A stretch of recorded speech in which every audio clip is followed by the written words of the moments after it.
1500 साल पुराना मंदिर भी वक्फ के हवाले कर दिया गया। यह होता है इन लोगों का वक्फ बाई यूजर। अध्यक्ष महोदय, मैं पढ़ूं और बताऊं कुरान में क्या लिखा है।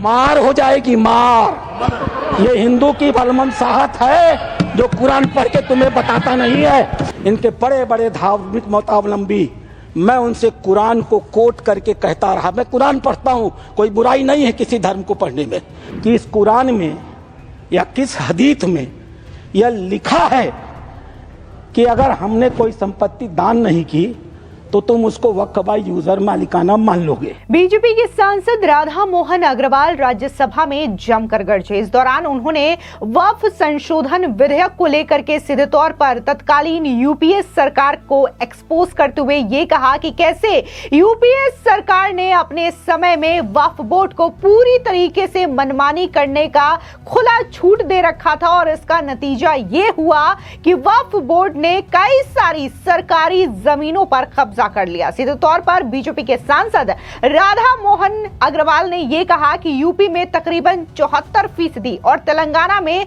50% ऐसी सरकारी जमीनें हैं जिस पर वक्फ बोर्ड ने कब्जा कर रखा है। तो वहीं दूसरी ओर आपको बता दें कि भले ही राज्यसभा में वक्फ संशोधन विधेयक को लेकर के देर रात तक चर्चा हुई, बहसबाजी का जो सिलसिला है वो भी पक्ष और विपक्ष के बीच देखने को मिला, लेकिन इस बीच एक ऐसा भी नजारा देखने को मिला जिसको देख करके तमाम लोग कायल हो चुके हैं। दरअसल हम बात कर रहे हैं पूर्व प्रधानमंत्री एचडी देवगौड़ा की। आपको बता दें कि वो 91 साल के हैं, इसके बावजूद वो खुद 14 घंटे तक जो राज्यसभा में वक्फ संशोधन बिल को लेकर के चर्चा चली, उस पूरे चर्चा के दौरान वो बैठे रहे। न सिर्फ वो बैठे रहे बल्कि वक्फ संशोधन विधेयक को लेकर के चर्चा में उन्होंने भाग लिया, अपनी बात रखी। यहां तक कि जब बहसबाजी हो रही थी तब उन्होंने बकायदा विपक्षियों को शांत करते हुए ये कहा कि सबसे पहले बिल पर क्या चीजें हैं उसको ध्यान से सुनी जानी चाहिए। आपको बता दें उनकी चर्चा जोरों पर हो रही है। कहा यह जा रहा है कि एक वक्त था जब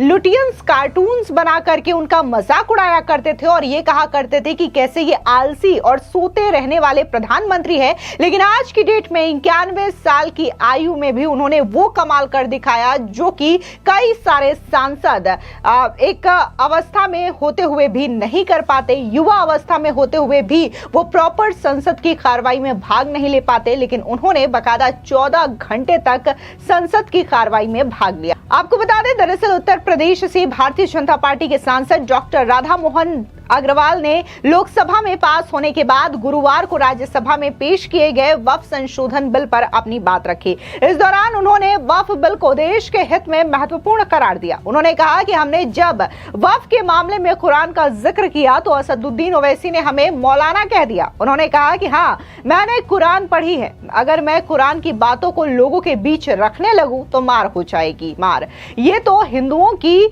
भलमनाहट है कि वो शांत हैं। उन्होंने वक्फ को सरकारी जमीन हड़पने का माध्यम तक करार दिया। कि सीधे तौर पर राधा मोहन अग्रवाल ने न सिर्फ असदुद्दीन ओवैसी बल्कि कांग्रेस समेत पूरे के पूरे विपक्षी दलों को एक एक करके निशाना साधा। इस दौरान राधा मोहन अग्रवाल ने कहा कि सरकार जब इनकी थी यानी कि कांग्रेस की, तो इन्होंने वक्फ को अभयदान दिया था। नारा दिया गया जो जमीन सरकारी है वो जमीन हमारी है। सरकारी संपत्तियों पर कब्जा करने का ऐतिहासिक कारनामा इन्होंने किया। उत्तर प्रदेश में 74% वक्फ संपत्तियां सरकारी जमीन पर कब्जा करके बनी हैं। तेलंगाना में 50% संपत्तियां सरकारी जमीन पर कब्जा करके बनी हैं। कांग्रेस सरकार ने इन्हें पूरा का पूरा अभय दान दिया था। सुनिए क्या कुछ राधा मोहन अग्रवाल ने की कहा कांग्रेस को एक्सपोज करते हुए। सरकार इनकी थी, इन्होंने वक्फ को अभय दान दे दिया और क्या नारा दिया, जो जमीन सरकारी है वो जमीन हमारी है। सरकारी संपत्तियों पर कब्जा करने का ऐतिहासिक इन्होंने कर्म काहे किया है। उत्तर प्रदेश की 74% वक्फ की संपत्तियां सरकारी जमीन पर कब्जा करके बनी है। तेलंगाना में 50% की संपत्तियां सरकारी जमीन पर कब्जा करके बनी है। पूरा अभयदान इनको मिला था अध्यक्ष महोदय, और उसका फल क्या हुआ। 2006 में सच्चर कमेटी की रिपोर्ट आई। सच्चर कमेटी ने कहा 4,50,000 संपत्ति है और 6 लाख एकड़ जमीन है। आज 2024 में 8,72,000 संपत्ति है और 37,94,000 एकड़ जमीन है। 2006 से 2023 6 लाख एकड़ से बढ़ करके 37,94,000 एकड़ जमीन इनकी हो गई। इन्हें बताना तो पड़ेगा सभापति महोदय कि आखिर 31 लाख अतिरिक्त जमीन इन्होंने पाई से कहां से है। इन्हें उसका उदाहरण देना पड़ेगा। अध्यक्ष महोदय, जितना ये कांग्रेस के पहले वक्ता रहे हैं, जितना समय ये बोले हैं, मैं भी उतना ही समय बोलने वाला हूं। यह मेरा अधिकार है सभापति महोदय।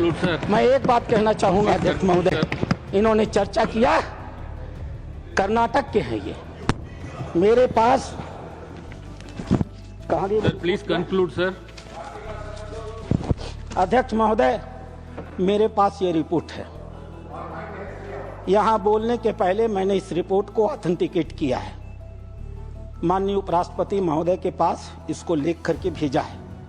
ये सांसद महोदय कर्नाटक के हैं, पाकिस्तान जिंदा वाले। एक शब्द भी इन्होंने इस रिपोर्ट के बारे में नहीं बोला। यह रिपोर्ट जेपीसी में प्रस्तुत हुई है, और जेपीसी में प्रस्तुत हुई है तो यह ऑफिशियल डॉक्यूमेंट है। यह रिपोर्ट मैं पढ़ूंगा अध्यक्ष महोदय, यह मेरा अधिकार है। मैं आपको बताऊंगा कि कर्नाटक के अंदर किन किन नेताओं ने वक्फ की कितनी कितनी संपत्तियों पर कब्जा कर डाला है। नाम पढ़ता हूं मैं। Kamrul Islam foreign minister, Suryavanshi ex MP, CM Ibrahim ex union minister, Rahman Khan ex union minister, Abdullah Sharif Waqf board official, NA Haris MLA, MA Khalid ex CO, Mumtaz Ahmed Khan chairman, Mohammed Sanaulla IAS, mister Sindhu Giri former minister, MF Pasha IPS, Khaneez Fatima MLA, CK Jaffer Sharief foreign minister. और एक नाम अध्यक्ष महोदय, प्लीज कंक्लूड, अदरवाइज एक नाम अध्यक्ष महोदय, we will take it from the party time की मर्यादा में। Sir please conclude, otherwise we have to take it from the party time. मैं कंक्लूड कर रहा हूं। इस सदन की मर्यादा में मैं एक नाम लेने से इनकार करता हूं। वो इस समय सदन में है भी नहीं। नाम क्या है अच्छी तरह से जानते होंगे। के बाद बीजेपी सांसद ने सवाल किया कि जिस जमीन पर हाथ रखो वो जमीन वक्फ की कैसे हो सकती है। इसके कागजात तो उन्हें दिखाने होंगे। किसने वक्फ की, कैसे वक्फ की, किस मकसद से ये प्रॉपर्टी वक्फ को दी गई, कहीं कोई जिक्र नहीं। उन्होंने कहा कि कुरान में या किसी हदीस में ये लिखा है कि अगर हमने कोई संपत्ति दान नहीं की है तो कोई गड़बड़ होगी। मेरे मन में ऐसा सवाल आया। हमने जब ये सवाल किया तो असदुद्दीन ओवैसी ने मेरा नाम रख दिया मौलाना डॉक्टर राधा मोहन अग्रवाल। मैंने उनसे पूछा कि इस बात पर बहस तो बहुत होती है, कहीं कुछ लिखित है? मैंने उनसे कहा कि जब जिस तरीके से बातें होती है तो क्या आप इसे लिखित में दे सकते हैं? सुनिए क्या कुछ उन्होंने असदुद्दीन ओवैसी पर निशाना साधते हुए कहा। 1500 साल पुराना मंदिर भी वक्फ के हवाले कर दिया गया। यह होता है इन लोगों का वक्फ बाय यूजर अध्यक्ष महोदय। और आश्चर्य होता है, इन्हें बैठाया जाए अध्यक्ष महोदय। आश्चर्य होता है। मैं भी जेपीसी का मेंबर हूँ, ये भी जेपीसी के मेंबर हैं, ये गवाह है इस बात के। मैं लगातार जेपीसी में जितने भी विटनेस आते रहे, इनके बड़े बड़े धार्मिक मतावलंबी, मैं उनसे कुरान को कोट करके कहता रहा। मैं कुरान पढ़ता हूँ, कोई बुराई नहीं है किसी धर्म को पढ़ने में। मैंने कुरान को कोट करके कहा कि मौलवी साहब ये तो बताओ कि इस कुरान में या किस हदीस में यह लिखा है कि अगर हमने कोई संपत्ति दान नहीं की तो तुम उसको वक्फ बाय यूजर मालिकाना मान लोगे। किसी के पास एक भी मेरे सवाल का जवाब नहीं था। इन लोगों ने क्या किया मालूम है? वो जो ओवैसी साहब वहां बैठते हैं ना, उन्होंने मेरा नाम रख दिया मौलाना डॉक्टर राधा मोहन अग्रवाल। अब इससे बड़ी मेरी जीत क्या हो सकती है? मैंने इनसे पूछा, इस बात पर बहस होती है कि डीड लिखित गया या नहीं। मैंने इनसे कहा, जब हजरत मोहम्मद साहब ने अपने आयतों में लिखा है। 3 आयतें हैं, 4 आप चाहिएगा तो मैं पेश करूँगा। 4 आयतें हैं जहाँ हजरत मोहम्मद साहब कहते हैं एक भी पैसा अगर किसी को दो तो उसको लिखो, उसका उदाहरण दो, उसका विटनेस बनाओ, ताकि ताकीद रहे कि कल तुम्हारे देने को कोई चुनौती न दे पाए। एक भी पैसा दो तो लिखित दो। और तुम कहते हो कि तुम्हारे पास ये सारी संपत्तियां हैं जिसका कोई लिखित रिकॉर्ड नहीं है, फिर भी वक्त है।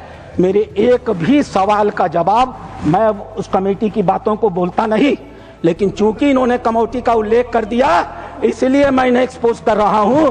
मेरे एक भी प्रश्न का जवाब ये लोग नहीं दे पाए, खाली मुझे कहते थे कुरान पढ़ते हैं मौलाना है, कुरान पढ़ते हैं मौलाना है। अरे कुरान मैं पढ़ता हूं, तुम तो मुसलमान हो, बचपन से पढ़ते हो ना। मैं पढ़ूं और बताऊं कुरान में क्या लिखा है? मार हो जाएगी, मार। ये हिंदू की बलमनसाहत है जो कुरान पढ़ के तुम्हें बताता नहीं है। इसके अलावा राधा मोहन अग्रवाल ने यह भी कहा कि वक्फ बोर्ड कहता है कि उनके पास सारी संपत्ति है जिसका कोई लिखित रिकॉर्ड नहीं है, इसके बाद भी वक्फ है। मेरी एक भी सवाल का जवाब नहीं दिया गया।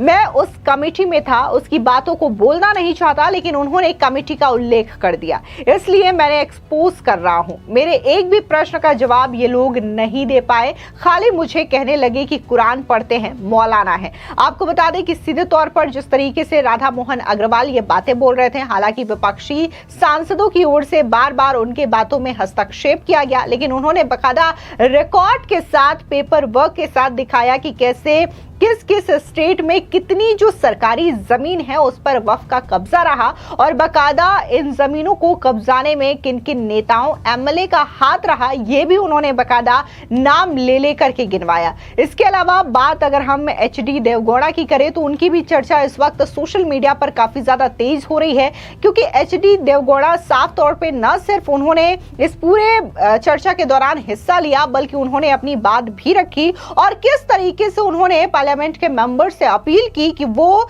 बकायदा संशोधन में क्या क्या क्लॉज है उसको ध्यान से सुने। आप भी सुनिए कि पूर्व प्रधानमंत्री एचडी देवगौड़ा क्या कुछ कह रहे हैं। The leader of the house, Nadaji, after heard his speech, I don't think anything left. He has made an exhaustive speech, particularly on this work bill which has been amended and passed by the Lok Sabha. Now, this house has to clear this amendment bill. Sir, I am not going to quote some of the issues mentioned by several honorable members. Honorable members, Sir, honorable members need to be on their seats only. I would like to tell you very... And this is a serious debate. We need to listen to the former Prime Minister as also every other speaker. Please resume your seats. I would like to just mention in my career as a leader of the opposition, if the leader of the house kicked me with strong language,